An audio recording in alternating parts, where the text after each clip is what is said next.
시작하겠습니다. 예, 네. 안녕하세요. 뉴 페인 매니지먼트 인 가이네콜로지 세션을 맡은 김재원입니다. 이번 강의는 그 피노키오 정형외과의 김재희 원장님께서 ESWT, 그 체외 충격파 치료를 에 대해서 얘기해 주시고, 또 만성 골반통에 대해서도 적용한 거에 대해서도 또 말씀을 해 주시겠습니다. 예, 강의 부탁드리겠습니다. 예, 안녕하십니까.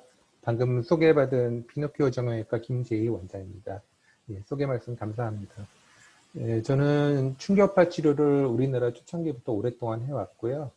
그리고 지금 대한충격파치료학회 총무이사를 맡고 있고, 대한정형통증의학회에서 충격파 치료 분야를 담당하고 있고요.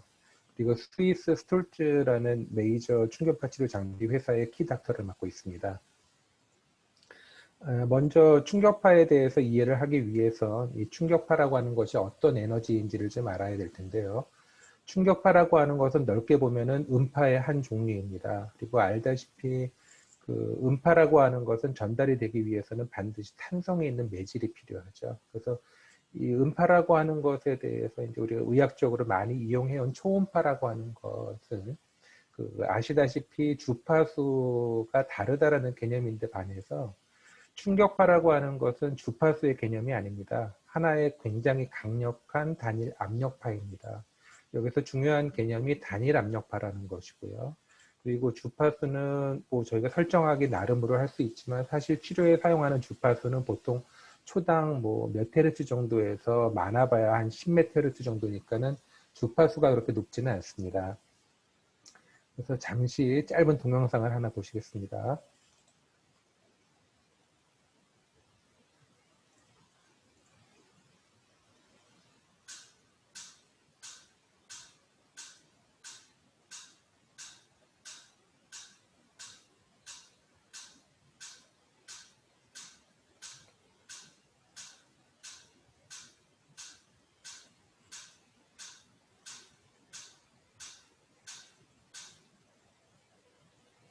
자, 이 실험은 물 속에 칼슘 블록을 갖다가 놓고 그리고 표면으로부터 4cm 깊이에서 거리에서 충격파를 쏜 것입니다. 혹시 세보신 분이 있으실지 모르겠는데요. 총 26회째부터 크랙이 가기 시작해서 28회째에 완전히 깨져나가는 걸 볼 수 있습니다.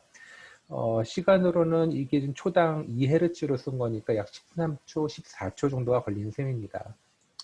이 충격파라고 하는 것을 설명하는 아주 간단한 기본적인 그래프인데요. 보시게 되면 최고 압력이 매우 높다라고 되어 있는데 아시다시피 우리 대기압을 1바라고 했을 때 단일 면적당 보통 1제곱밀리미터를 말합니다. 1제곱밀리미터의 좁은 면적에 보통 1000바 정도 내외의 높은 압력파를 가하는 것이 충격파이고요. 그리고 이 피크 압력에 도달하는 시간부터 다시 그 압력이 소실될 때까지 전체 총 시간이 보통 10나노세크 이하일 때, 즉 10나노세크면은 약 1억 분의 1초 이하니까요. 굉장히 짧은 시간이죠. 그 짧은 시간 안에 최고 압력에 도달했다가 다시 이제 그 지속 시간이 끝나고 떨어지게 되는 단일 압력파입니다. 그리고 그 이후에 압력의 크기가 매우 작은 인장파와 압력파가 반복해서 따라오는데 이거는 충격파 자체의 특성이라기보다는 탄성을 가지고 있는 매질의 특성 때문입니다. 그래서 충격파는 크게 보면 현재 의학 분야에서 사용되고 있는 충격파는 초점형과 레디알 방사형 타입 두 가지로 나뉘고 있고요. 과거에는 거기 초록 글씨로 써놓은 것처럼 포커스 ESWT 그리고 레디알 ESWT라는 용어를 사용해 왔었습니다만 몇 년 전부터 국제 충격파 치료학회에서는 포커스 샥 웨이브 그리고 레디알 프레셔 웨이브라고 해서 RPW라고 이렇게 좀 분류를 하고 있습니다. 왜냐하면 앞에 설명드렸던 그 최고 압력과 그 다음에 아주 짧은 시간이라고 하는 정의에 방사형 타입의 충격파는 미치지를 못합니다. 그래서 지금은 구분해서 사용하고 있는데 포커스 충격파 치료에 뭐 유사한 정도의 치료 효과를 보이는 방사형 그런 압력파들도 있고 그 일부 어떤 영역에서 예를 들어서 저희 정형외과에서는 골절의 치료에 사용하는 데 있어서는 포커스 샥 웨이브만 효과가 있고 레디얼 프레셔 웨이브는 거의 효과가 없다라고 알려져 있습니다. 그리고 도달하는 깊이도 차이가 많이 나는데요.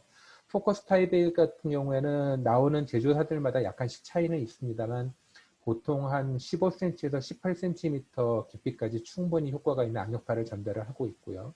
레디알 같은 경우에는 보통 최고로 깊이 들어가 봐야 보통 한 4cm 정도라고 알려져 있습니다. 그래서 이 충격파 치료가 의학 분야에 와서 쓰이게 된 그 역사를 잠깐 짚어보게 되면 대부분의 우리가 지금 사용하고 있는 발전한 초현대적인 어떤 장비들이 대부분 그렇듯이 충격파도 최초에는 무기 연구에서부터 시작되었다고 알려져 있습니다. 그래서 어떻게 하면 저 멀리 날아가는 비행기나 저 멀리 가는 배를 갖다가 직접 뭐 미사일이나 탄환을 쏘지 않고 어떤 에너지만으로 어떤 위해를 가할 수 있지 않을까 하고 연구를 했었는데요. 결국에는 무기화하는 데는 실패한 것이 거기에 사용해야 하는 공기가 매질로서는 적합하지 못했기 때문이라고 합니다. 근데 이제 그것이 물속에서는 충분히 충격파가 전달될 수 있다는 것을 알아서 지금도 물속에서 어떤 작업을 하는 데는 공학 분야에서 많이 이용이 되고 있고요. 그리고 이제 저희 의학 분야로 건너와서 많이들 아시는 것처럼 최초로 사용된 영역은 비뇨기과에서 이제 신장에 돌 깨는 데부터 시작되었습니다. 1980년에 독일 미넨 대학에서 실험적으로 사진에 보시는 것과 같은 장비를 이용해서 충격파로 이 신장 결석을 파쇄하는 데 최초로 성공을 했습니다. 근데 보시는 것처럼 이때만 해도 수조 안에 환자를 눕히고 그리고 양쪽에서 플로로스코피를 가지고 조준을 해서 그 상태에서 충격파를 쏘아서 이 파쇄를 했었기 때문에 이 보시는 그 장치 설치 면적이라든지 한번 치료를 하는데 필요한 인력도 상당했었을 것이고 비용도 상당했었을 것입니다. 그 이후로 10여 년 동안을 비뇨기과 영역에서 키드니 스톤이나 유레터 스톤을 파쇄하는 데 쓰이다가 그러면서 이제 지속적으로 연구를 한 부분이 사실은 충격파를 다른 어떤 분야에 쓸 수 있을까가 아니라 충격파가 피부와 신장 결석 사이 조직들을 지나갈 때 우리 몸에 미치는 영향 그리고 어떤 혹시 예상치 못했던 부작용이 있지 않을까 하는 것을 연구하는 것이었습니다. 근데 그러는 과정 중에서 1980년대 중반에 신장 결석에 대한 동물 실험 중에 충격파를 받은 골반골에 고령성이 증가하는 현상을 발견했습니다. 그래서 그 아이디어를 가지고 저희 정형외과 영역에서 최초로 이제 그 시도해 본 것이 1991년에 골절의 분류압 또는 지연유압의 환자들한테 충격파를 가했더니 효과가 있었다라는 이제 그 보고가 나오게 되었고, 그리고 그 다음에 이제 이때까지만 해도 문제가 커다란 수조 안에다가 환자를 눕히고 그리고 양쪽에서 플로로스코피를 이용해서 타겟팅을 해야 됐기 때문에 치료 한번 하기가 굉장히 힘들었거든요. 근데 굳이 수조 안에다 넣지 않더라도 물 대신 초음파 젤을 사용해서 이 충격파를 가하면 물속에서 하는 거와 거의 뭐 다름없이 충격파를 효과적으로 인체에 전달할 수 있다는 사실을 알게 되었습니다. 그리고 1994년에서 95년에 걸쳐서 많은 논문들이 이제 나오게 되었는데요. 이제 저희 정형외과에서 어깨에 석회성 힘줄염, 이게 이제 이 아이디어 처음 생각하게 된 건 당연히 신장 결석을 파쇄했던 경험 때문에 저희 정형외과에서도 힘줄이나 근육에 흔히 돌이 생긴다고 말하는 캘시피케이션 질환들의 효과가 있지 않을까라고 생각을 하고 시도했던 것 같습니다. 그 다음에 이제 발바닥 그 힘줄염 또는 뭐 족저 근막염이라고 알려져 있는 힘줄병과 종골 골격에 대해서, 그리고 저희 정형외과에서 굉장히 사실 별거 아닌데 굉장히 환자들이 많고 난치성 질환에 속하는 테니스 엘보의 치료에 사용을 했었습니다. 그래서 1994년부터는 아까 처음 사진에서 보셨던 것처럼 수조 안에 환자를 넣고 거창한 장비를 이용하는 게 아니라 매우 소형화되었다고 나온 것이 지금 보시는 것처럼 이런 장비가 나왔고요. 그리고 초음파 젤만을 바르고 치료 부위를 거기에다 직접 갖다 대고 그러고서 치료하는 방식이었습니다. 그리고 충격파 치료가 정형외과 영역에서 이제 획기적으로 발전하게 되고 널리 퍼지게 된 것이 1999년에 이르러서 사진에 보시는 것 같은 방사형 레디알 압력파 장비들이 개발이 되었습니다. 사실 효과나 에너지 강도 또는 그 전달할 수 있는 깊이 면에서 보자 그러면은 좌측에 보시는 것 같은 포커스 장비가 훨씬 더 강력하긴 합니다만 단점은 굉장히 비싸고 그리고 아주 크기 때문에 이동이 어렵다는 단점이 있었습니다. 그래서 레디알 장비가 나옴으로 해서 충격파가 널리 보급되게 되었고요. 그리고 1999년에 또 의미 있는 실험이 하나 있었는데요. 이 심장마비를 많이 일으키는 질환 중에 하나죠. 엔자이나 팩토리스, 이 관상동맥 질환에 대해서 충격파 치료를 인터코스탈로 접근해가지고 충격파를 했더니 좋은 치료 효과가 있었다는 보고가 있었고요. 실제로 유럽에서는 2015년부터 유럽 여러 나라에서는 이 관상동맥 질환의 이스케믹 하트 디지즈에 있어서 충격파 치료가 적응증으로 인정을 받고 치료하는 나라들이 많습니다. 그리고 이웃나라 일본에서도 치료가 허가가 나서 하고 있는데요. 우리나라에서는 아직까지 허가는 나 있지 않아서 일부 실험적으로만 하고 있다고 알고 있습니다. 그리고 2004년도에는 이 충격파 치료의 기전이 이제 밝혀지면서 잘 낫지 않는 난치성 이런 그 운드 힐링에 대해서도 좋은 치료 효과를 얻었다는 보고가 나오게 되었습니다. 1999년에는 앞에 말씀드린 것처럼 협심증과 그 다음에 발기부전 치료에 대해서 다른 약물 사용 없이 충격파만으로 좋은 결과를 얻었다라는 보고가 있었고요. 2004년도에 궤양이나 욕창, 화상과 같은 난치성 상처 치료에 효과가 있다는 보고가 있었습니다. 2010년부터 2013년까지 저희 정형외과 영역에서입니다. 줄기세포 치료를 하는 데 있어서 충격파 치료를 갖다가 전처 치료 또는 그 줄기세포를 투입하고 배양한 줄기세포를 배양한 것들을 갖다 투입하고 난 이후에 후처치를 했을 때 그 치료 효과가 생착률이 훨씬 더 좋아지더라라는 보고가 있었습니다. 그리고 2015년에는 저희 정형외과 영역입니다. 굉장히 의미 있는 그런 나온 연구 하나가 충격파만으로 파이브러스 스카 티슈 형성 없이 파열된 근육을 재생시켰다는 이제 그 연구 보고가 나왔습니다. 이 이전까지는 한번 파열된 근육은 어떠한 치료를 하더라도 도로 정상적인 근육 세포만으로는 재생될 수가 없고 반드시 파이브러스 스카 티슈가 그 자리를 메꾼다라고 하는 것이 뭐 이견의 여지가 없는 정설이었기 때문에 나름 저희로서는 굉장히 획기적인 연구였습니다. 그리고 2019년도에 이제 최근에 보고된 거로는 내시경 끝에 장착 가능한 초소형 충격파 발생 장치를 개발해서 내시경에 따라서 이제 식도를 통해서 넣어서 아까 앞에서 협심증 치료했을 때는 인터코스탈로 심장 앞벽에 대해서만 적용을 했다면 이제 심장 뒷벽에 대해서도 치료를 할 수 있게 되었고요. 그리고 저도 이거는 아직 어떤 원리인지는 정확히는 모르겠는데요. 작년에 만나서 스톨츠 본사 직원이나 독일의 이제 의사분들 만나 얘기해 본 거로는 트랜스크레니알로 뇌에 대해서 충격파를 가해서 뇌경색이나 치매를 치료하는 연구가 거의 성공 단계에 이르렀다고 합니다.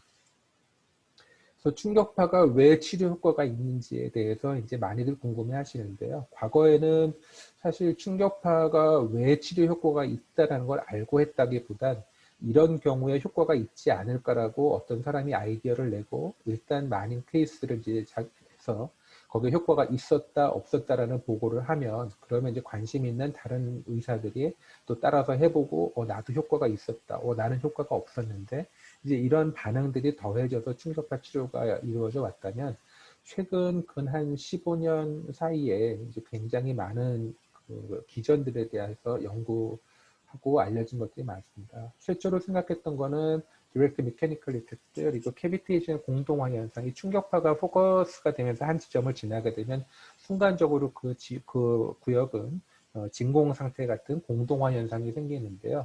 그 다음에 그 공동화 캐비테이션 버블이 터지면서 굉장히 강한 이제 그 압력이 가해지게 되고 그것이 셀들에 어떠한 영향을 미치지 않을까라고 생각을 했었습니다. 근데 그 이후에 이제 연구한 것들을 보면 충격파를 가한 조직 그 인근에서는 실험 NO 가스 레벨이 증가하고 그것을 통해서 네오 안지오제네시스 그리고 바지오 딜레테이션이 생겨서 혈관들이 재생이 되고 그리고 혈액순환이 재개되더라라고 하는 보고가 있었고요. 그리고 여기에는 따라서 이제 컨제스천 우리가 이제 말하는 우려혈, 충혈, 우리 저희가 정형외과에서 환자들한테 설명할 적에 제일 쉽게 설명하는 하고 이해하는 건 애석하게도 이런 의학적인 표현보다는 한의 쪽에서 많이 얘기를 하는 어혈진다, 나쁜 피가 보인다라고 얘기를 설명을 해주면 더 쉽게 이해를 하는데요.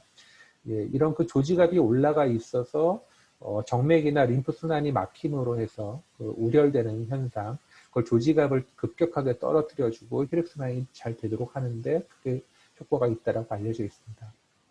그리고 이 셀 내에서 셀 내로 전달된 충격파는 셀 내에서 어떠한 물질을 갖다 만드는 거를 촉진하고 그리고 그 만들어진 물질들을 다시 세포 외로 배출하게 하는데 굉장히 효과가 있다라고 알려져 있습니다.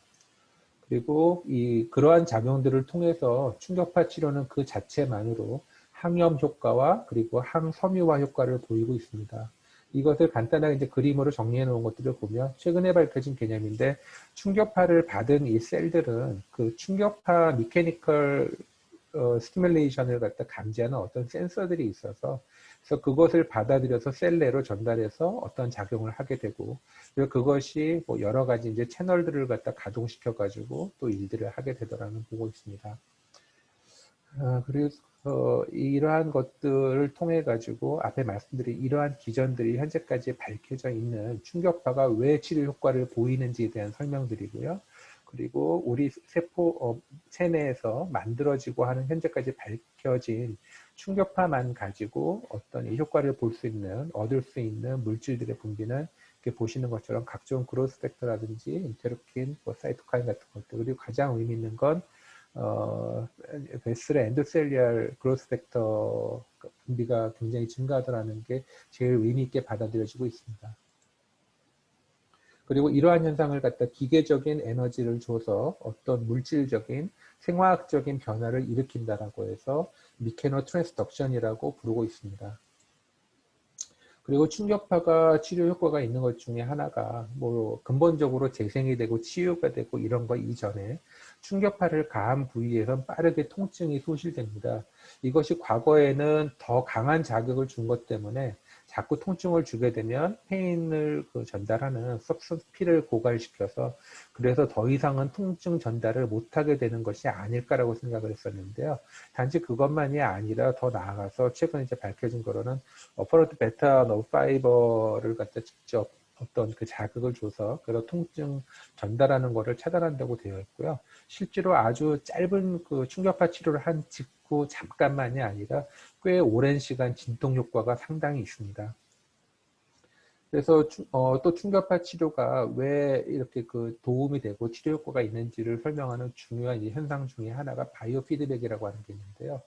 뭐 바이오 피드백 말 자체는 사실 별거 아닙니다만 저희 이제 정형외과에서는 굉장히 중요한 게 예를 들어 가지고 힘줄염이라든지 어디에 뭐 근육염 뭐 문제가 있을 때 거기에 치료를 할 때 저희가 로컬 인젝을 할 때 과거에는 환자가 제일 아프다고 하는 부위, 또는 저희가 눌러봤을 때 환자가 아파하는 부위, 아니면 눌렀을 때 손끝에 느껴지는 느낌이 흔히 뭐 뭉쳤다라 그러죠. 저희 이제 톳밴드라고 얘기를 하는데 톳밴드가 느껴지는 그런 부위라든지, 그 다음에 가장 최근에 이제 발달했다고 하는 것이 이제 초음파 중재 하에 초음파로 보면서 가장 안 좋아 보이는 곳에다가 로컬 인젝을 해왔었는데요. 최근에 많이 나온 그 유세 논문들을 보게 되면은 충격파 치료를 가했을 때 가장 아파하는 자리에다가 체크해서 주사를 하는 것이 초음파를 보면서 주사를 하는 것보다도 더 효과적이었다는 보고들이 나오고 있습니다. 그래서 이 충격파 치료를 하게 되면 충격파를 가했을 때 정상인 곳은 별 자극이 느껴지지 않지만 다쳤거나 병이 있는 부위는 약한 강도에도 심한 자극이 느껴지고요. 또 당연히 다친 정도나 병이 심한 정도에 따라서 더 아파하기도 하고, 치료를 진행하다 보면 그 부상이나 병이 좋아짐에 따라서 점점 아픈 자극이 줄어들어서 강도를 더 올릴 수 있게 됩니다. 그리고 이러한 현상은 포커싱이 잘 되는 포커스 타입의 샥 웨이브에서 잘 나타나고, 방사형 압력파에서는 찾기가 어렵습니다. 그리고 특징적으로 방사형 압력파 같은 경우에는 팔꿈치라든지 발목, 손목 같이 뼈가 얕게 있는 곳에서 이 뼈에 가까이 대고 때릴 때 본페인이 심하게 나타납니다. 그래서 말씀드린 것처럼 이 충격파 치료의 이런 바이오 피드백 현상을 이용을 하면 주사 치료를 병행할 때 매우 유용합니다. 그래서 충격파 치료가 어떤 것이고 왜 효과가 있는지를 간단하게 정리해보면 이렇습니다. 아주 짧은 시간, 1억분의 1초 안에 전달되는 매우 강한 압력파로 혈관을 만들고 넓혀줘서 혈액순환이 좋아지게 해주고, 세포 재생에 이로운 물질들을 만들고 분비하게 해서 조직의 재생과 대사를 촉진해 줍니다. 그리고 염증과 섬유소 생성을 감소시켜 줍니다. 그리고 직접적으로 빠르게 통증을 줄여주고 치료가 필요한 안 좋은 자리를 정확하게 찾아주고 치료의 경과를 객관적으로 확인할 수 있게 해줍니다. 그리고 여기에서 이 섬유소 생성을 감소시킨다라고 하는 거는 최근에 이제 아주 알려지고 이제 각광받고 있는 것인데요. 예를 들어서 저희 이제 정형외과 질환 중에서 섬유근육통이라고 부르는 난치성 질환이 있습니다. 원인을 찾기도 뭐 어렵고, 과거에는 섬유근육통 그러면 한때는 내과 질환으로 생각을 했었고, 또 한때는 사실 기질적인 문제는 없는데 어떤 정신과적인 문제라고도 생각을 했었던 건데, 최근에 밝혀진 바에 의하면은 이제 만성 근육염 상태가 오래되다 보면 근육 세포들이 충분한 산소나 영양분을 잘 공급받지 못하는 상태에서 그 해야 되는 고유의 기능 또는 세포 재생, 턴오버 같은 것들을 제때 하지 못하게 되고, 그런 상태에서 그냥 오로지 버티기, 유지만 잘 할 수 있는 그 상태로 이제 가게 되는데, 그게 이제 셀 내에 여러 유효한 그런 그 구조물들이 사라지게 되고 섬유소가 증가한다라고 되어 있습니다.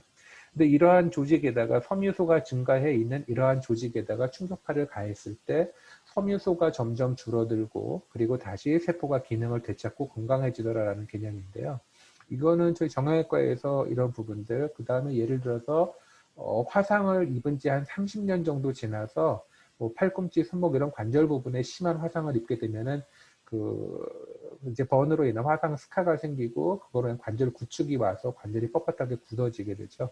근데 그런 부위에다가도, 그렇게 오래 지난 화상 상처에다가도 다른 어떤 치료 없이 충격파 치료만 반복적으로 가했을 때, 그 화상 흉터가 좋아지고 관절 가동 범위가 늘어나는 현상을 보입니다. 그리고 이러한 것 때문에 섬유소 생성을 특징으로 하는 어떤 터미널 스테이지의 질환들, 예를 들면 펄머너리 파이브로시스라든지 뭐 리버 시로시스라든지 피부과의 그 건선이라는 질환이라든지 이런 질환에 대해서도 충격파 치료가 효과를 보이고 있어서, 아직까지는 어떠한 조건에서 어떻게 치료할 때 최적의 효과를 얻을 수 있는지는 프로토콜을 만들어지지 않았지만 실험적으로 시도되어지고 있습니다. 이 국제충격파 치료 학회에서 현재까지 제시하고 있는 충격파 치료의 적응증은 다음과 같습니다. 이렇게 크게 4개의 카테고리로 되어 있고, 그 다음에 그 아래 약 40여 개의 섭 디비전으로 나뉘어져 있는데요. 지금 관심 가지실 만한 것들 이렇게 좀 정리를 해보았습니다. 일단 저희 정형외과 영역에서 최초로 쓰였던 것은 1번 항목의 크로닉 만성 힘줄염이고요. 그 다음에 이제 골절 환자에 있어서 잘 붓지 않는, 또는 아무리 시간이 지나도 붓지 않는 불유압 환자나 지연유압 환자에게 효과가 있다고 되어 있고, 그리고 화상 상처에도, 그리고 스킨 얼서에도, 그리고 잘 낫지 않는 상처를, 여기 잘 낫지 않는 상처의 치유를 촉진하는 거에서 이제 주목할 만한 부분은, 설령 세균 감염이 있다 하더라도 세균 감염 상태에서 다른 효과적인 항생제 전달 없이 충격파만으로도 좋은 효과를 보였다는 보고들이 있습니다. 그리고 이제 실험적으로 해서 아직 그 정확한 기전이 밝혀지지 않았고 충분한 양의 데이터가 쌓이지 않아서 어프로브로 인정을 받지는 못하고 있지만, 그 아래 보시게 되면 이제 처음에는 만성 힘줄염에 대해서만 인정받았던 것과는 달리 급성 또는 아급성의 힘줄염, 그 다음에 본메로우 에이디마, 그리고 마이오파셜 이제 마이오파셜 페인 신드롬에 대해서도 효과가 있고, 그리고 머슬 스프레인 근육의 급성 손상에 대해서도 효과가 있고요. 그리고 연부 조직의 셀룰라이티스에 대해서도 효과가 있습니다. 그리고 이건 셀룰라이트 여기에서는, 그리고 그 뷰티 쪽 영역에 해당하겠죠. 비만 환자들에서 셀룰라이트 제거에 효과가 있다는 겁니다. 그리고 그 외에 이제 예외적으로 이제 전문가들에 한해서 할 수 있다라고 되어 있는 치료에 보시게 되면 디프리트렌 디지라든지 관절염, 그리고 발바닥 힘줄염의 섬유종증, 그리고 발기부전 치료, 그다음 저희 손목에 오는 드꺼뱅 디지라든지 뭐 손의 트리거 핑거, 그리고 뭐 어떠한 선행 원인에 의해서건 강직 질환에 대해서도 효과가 있고, 폴리뉴로패시, 그리고 펠빅 크로닉 페인 신드롬도 현재 적응증으로 들어가 있습니다. 단 여기에서 현재 들어가 있는 건 세균 감염이 아닌, 세균 감염이 확인되지 않은 펠빅 크로닉 페인 신드롬에 대해서도 효과가 있다고 적응증에 들어가 있고, 림프 이데마에 대해서도 들어가 있습니다. 그리고 현재 실험적으로 이제 하고 있는 그런 적응증들로 앞에 말씀드린 하트 머슬 이스케미아라든지 페리페럴 너브 리전, 그리고 스파이널 코드나 브레인의 어떤 병적인 컨디션에 대해서도 효과가 있고요. 그리고 스킨 칼시노시스 건선에 해당하겠죠. 이런 데에도 우리 치과 영역에서 페리오돈탈 디지즈, 복합 통증 증후군이나 골다공증에도 효과가 있다라고 알려져 있습니다. 이 국제 충격파 치료학회에서 정의하고 있는 컨트라인디케이션은 다음과 같습니다. 낮은 에너지의 포커스 샥 웨이브나 또는 이 레디얼 프레셔 웨이브에서 어떠한 경우에서든지 그 악성 종양이 있을 때 그 악성 종양 자체를 타겟팅해서 하는 것은 지금 사실 뭐 무조건 나쁘다, 해롭다가 아니라 정확히 어떤 영향을 미치는지 알지 못하지만 금지하고 있는 정도라고 이해하시면 될 것 같고요. 그 다음에 이제 태아에 대해서 직접 하는 것, 이 두 가지는 절대로 금지하고 있습니다. 그 다음에 높은 에너지의 포커스 샥 웨이브에 대해서는 렁 티슈, 마찬가지로 말리그넌트 튜머, 그리고 이제 소아에서 성장판, 뭐 이런 것들이 있는데요. 근데 이러한 부분들에서 나머지들은 뭐 크게 위는 없고 마찬가지로 말리그넌트 튜머와 그리고 페투스에 대해서가 제일 이제 그 금지하고 있는 부분이고요. 렁티슈 같은 경우에는 그 자체에 대해서 하는 것이 뭐 해롭다, 나쁜 영향이 있어서 하지 말라는 것이 아니고 해보게 되면 환자가 충격파 치료를 이 렁티슈에 직접 주하게 되면 기침을 굉장히 심하게 하고 괴로워합니다. 그래서 이제 못하는 것으로 되어 있습니다. 제가 이제 경험했던 치료 케이스를 이제 두 가지 보여드릴 텐데요. 우선 아시겠지만 저희 정형외과 영역에서 대놓고 차트에다가 생리통을 갖다 진단명으로 달고 생리통 때문에 치료한다라고 하기는 조금 어렵습니다. 두 가지 때문에 그런데요. 일단 정형외과이기 때문에 그쪽으로 접근을 하는 게 저희 정형외과 영역적인 진단을 무시하고 그쪽으로만 접근한다는 게 어렵기도 하고요. 두 번째로는 저희 정형외과에 와서 요즘 이런 고가의 충격파 치료를 받으시는 분들은 거의 대부분 실비보험 또는 실손보험의 혜택을 받을 생각을 가지고 계신 분들이 많습니다. 근데 거기에다가 지금 딱 생리통만 진단명을 달고 치료를 하게 되면 이제 못 받을 수가 있기 때문에 저희 정형외과 쪽으로 해서 뭐 근막통증 증후군이라든지 아니 골반이나 척추에 대한 골부착부 병증 또는 근육염이나 힘줄염 같은 진단을 넣고 치료를 하게 됩니다. 26세 여자 환자가 내원했습니다. 주소는 이제 하요부 통증과 그리고 골반의 통증이었고요. 그리고 이제 말씀드린 것처럼 생리통이 어릴 때부터 매달 심하게 있어 왔다고 합니다. 이 환자의 경우 사무직 일로 장시간 앉아서 일을 하고 있었고요. 엑스레이에 보시게 되면 일단 보셔도 굉장히 씬하고 그리고 보이는 일리옵소러스 머슬 한 가지만 봐도 그닥 그렇게 머슬 양이 많거나 발달하지 않았다는 걸 알 수가 있습니다. 그리고 산부인과 진찰에서는 특이 소견 없다고 증상이 있을 때는 진통제 복용할 것을 권유받았다고 했고요. 그래서 이 환자를 이제 진단하는 과정을 보시게 되면 일단은 저희가 이제 볼 때 이런 환자에서는 AP보다는 레터럴 뷰에서 어떤 그 럼바 커브를 가지고 있는가를 보게 되는데요. 일단 세이크럴 앵글이 많이 기울어져 있다면 아무래도 이제 그 위에 척추에 가해지는 부담이 더 커질 테니까 그걸 눈여겨보게 되고요. 그 다음에 이제 아시는 것처럼 S2에서부터 수직으로 그 신체 무게 중심선을 그렸을 때 그때 T10이 그 위에 와 있는지 아닌지를 가지고 잘 이제 그 어떤 무게 균형을 잘 잡고 있다 또는 그렇지 못하다라는 걸 보게 됩니다. 이 환자 같은 경우에 딱 봐도 흔히 이제 뻣뻣하게 펴졌다 그러죠. 요추 전만이 감소돼 있고 그 흉 요추의 전방 기울어짐이 증가해서 앞으로 기울어져 있고요. 그리고 앞에 AP에서 말씀드린 것처럼 장요근의 근육량이 그렇게 많지 않다는 걸 알 수 있습니다. 그리고 이학적 검사상에서 흉 요추나 그리고 골반 그리고 대퇴 근위부를 연결하는 근육 힘줄들의 긴장도가 이상 증가되어 있고 그리고 그런데 앞통이 있는 부위가 여러 군데 있었고 그리고 톱밴드가 여러 군데 느껴졌습니다. 앞통이 있는 부위들은 통상 이런 환자들의 경우에 보통 허리가 아프다라고 하고 오게 되는데요. 근데 그 이제 진찰을 해보면 실제로 허리에 있는 근육들 이제 보통은 이제 그쪽에 있는 뭐 일리옵소아스라든지 소라클 럼바 파시아, 쿼드라투스 럼보름 이런 것들이 주로 축지가 될 텐데 그런 것들보다도 글루테우스 미디우스나 믹시무스 그리고 텐서 파시아 라타라든지 이런 쪽, 즉 골반과 대퇴 근위부를 연결하는 근육 힘줄들의 긴장도가 증가되어 있고 그리고 그쪽에 압통이 있는 경우들이 많습니다. 다음 케이스를 먼저 보여드리겠습니다. 두 번째 케이스는 22세 여자 환자고요. 마찬가지로 하요부 통증과 골반 통증 그리고 심한 생리통을 주소로 내원하였습니다. 다친 적은 없었고 이 환자의 경우에는 제가 이제 그 대한 스키협회 그 선수들 알파인 스키 선수들 주치의를 맡고 있어서요. 관리 봐주는 선수인데 국가대표 스키 선수로 중학생 때부터 간헐적 심한 생리통을 갖다가 앓았고 산부인과 진찰에서는 마찬가지로 특이수는 없다고 들었다고 합니다. 이 환자의 경우에는 이제 아무래도 국가대표 선수이다 보니까 도핑 검사의 염려 때문에 약이나 주사 등은 되도록 사용하지 않기를 원했습니다. 이 환자도 레터럴 뷰를 보게 되면 세이크럴 앵글이 앞에 환자와는 달리 좀 증가해 있는 걸 볼 수가 있는데요. 아시는 것처럼 보통 이제 그 육상 선수라든지 이런 스피드를 요하는 종목, 스피드 밸런스를 요하는 이런 순발력을 요하는 종목의 운동 선수들의 경우에는 대체로 세이크럴 앵글이 증가돼 있고 뒤로 많이 돌출되는 경우들이 많다고 합니다.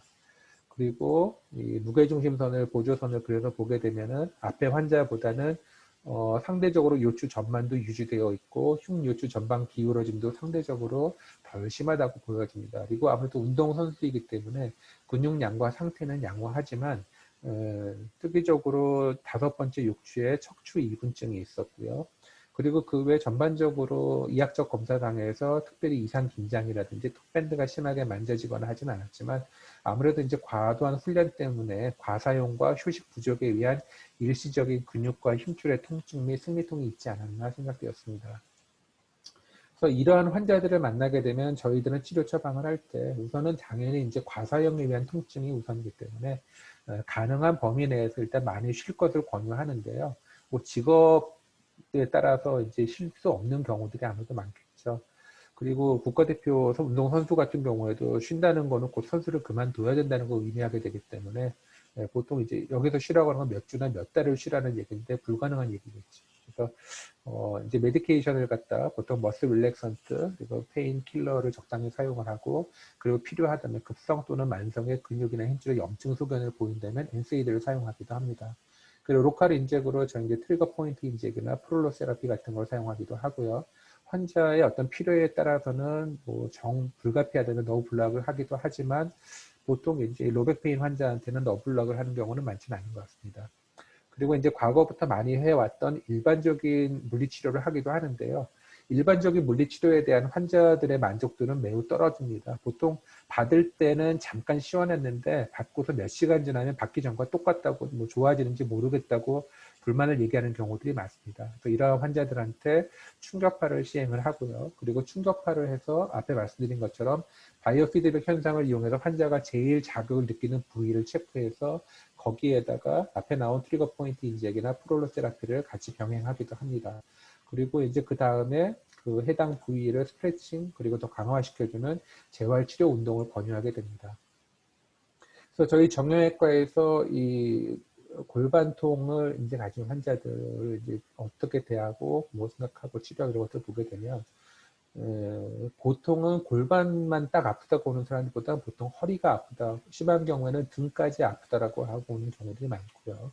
그리고 저희는 이제 이 접근할 때 이게 본 페인인지, 아니 머슬 텐던 리가먼트 오리진의 텐던 그 페인인지, 아니면 뉴로제닉 페인인지 이런 것에 이제 감별 진단하고 어떻게 치료를 해나갈지 방향을 잡게 됩니다. 그리고 통계적으로 봤을 때는 이러한 부위의 통증을 가지고 내원하는 환자들이 약 90% 정도 제 경험입니다. 거의 다는 머슬이나 텐던, 리가먼트 프로블럼 때문에 아픈 사람들이 많았던 것 같습니다. 그리고 저희 정형외과 영역에서 이건 뭐 피해갈 수 없는 중요한 얘기인데요. 충격파 치료가 이러한 환자들한테 있어서 실비보험, 실손보험 적용을 받을 수 있는 효과적인 비급여 치료입니다. 환자들도 받아보면 당장 효과가 기존의 물리치료 대비 월등히 뛰어나고 빨리 좋아지고 저희들도 그만한 이제 효과를 직접 보여줄 수 있고 어떤 또 수익으로 돌아오기도 하기 때문에 뭐 안 할 이유가 없겠죠. 그리고 로컬 인젝을 병행하는 데 있어서도 충격파 치료를 해서 그 위치를 찾게 되면 굉장히 효과적으로 그리고 손쉽게 그 정확한 부위를 찾아서 시행할 수가 있어서 참 좋습니다. 그래서 제가 요번에 이 발표를 이제 그 부탁을 받고 산부인과 선생님들께 충격파 치료가 이런 겁니다 하고 알려드리는 데 있어서 뭐 어떤 말씀을 드리면 도움이 될까 하고 생각을 해봤는데요. 제가 지금 알고 있는 제가 이 말씀드린 것처럼 대한충격파 치료학회 총무이사를 맡고 있으면서 이제 각종 뭐 보건복지부의 그 의료자원 정책과라든지 그다음에 이제 각 그 보험회사들의 보상센터장들하고도 이런저런 뭐 같이 미팅할 시간들이 있는데 그럴 때 얘기를 해보고 제가 알고 있는 범위 내에서 봤을 때 스키럴 페인이라든지 또는 크로닉 펠빅 페인에 대해서 산부인과에서도 충분히 진단을 내리고 지금 바로도 장비만 도입하시면 실손보험 적용을 받아가면서 하실 수 있는 그런 가능한 비급여 치료라고 생각이 되어집니다. 앞에 말씀드린 것처럼 현재 국제충격파치료학회에서 내려준 적응증만 가지고도 진단명에다가 여기에 나와 있는 골부착부 병증, 골반이나 대퇴부의 골부착부 병증 또는 골반이나 대퇴부의 근막 통증 증후군 이러한 병명만 추가로 집어넣으시고 그리고 거기에 뭐 생리통이라든지 다른 어떤 산부인과에서 진단명을 같이 넣으시고 치료하신다 그러면 산부인과에서도 지금 당장이라도 충격파 치료를 시작하실 수 있을 거라고 생각을 하고요.